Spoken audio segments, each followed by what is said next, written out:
come train with me while I take you on my first training session of the week. I split my week up into 5 sessions and try to hit every body part twice within that. Today our main focus is chest and triceps with some abs and calves for dessert.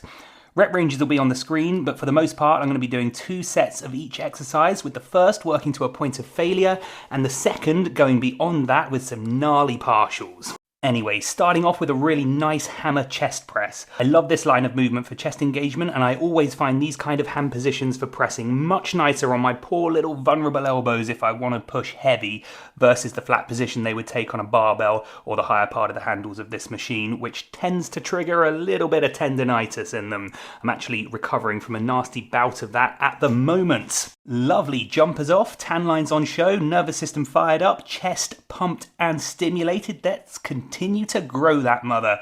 2 variations of flies coming up next. The first here really focusing on that tight squeeze in the middle, and then moving on to a big stretch focus with the second.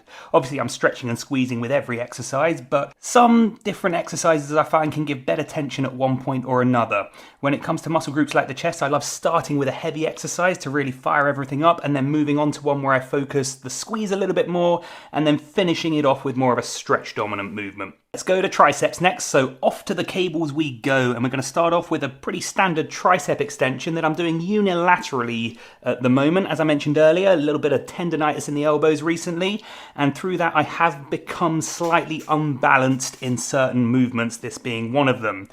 I gotta say though, with this exercise, I thought my upper arm was locked in place like a statue, but upon review of my footage, I realised maybe not quite so much. Possibly an example there of me trying to hurry back to my previous working weights before the injury and being so keen to add on the next 2 kilos that without realising it, I just let the form drop a little. It's very easily done, I'm sure we can all be guilty of that at some times, and it's quite hard to catch yourself on it. And if, like me, you train on your own mostly, you ain't got a buddy there to call you out.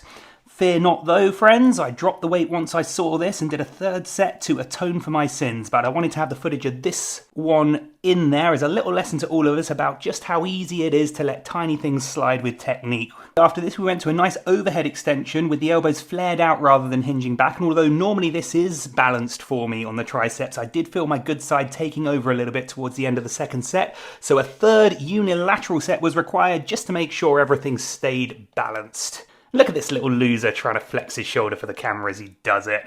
Okay, we'll finish off the triceps with some weighted dips, allowing the hands to come up towards the armpits for more elbow flexion, and then we foray into ab training.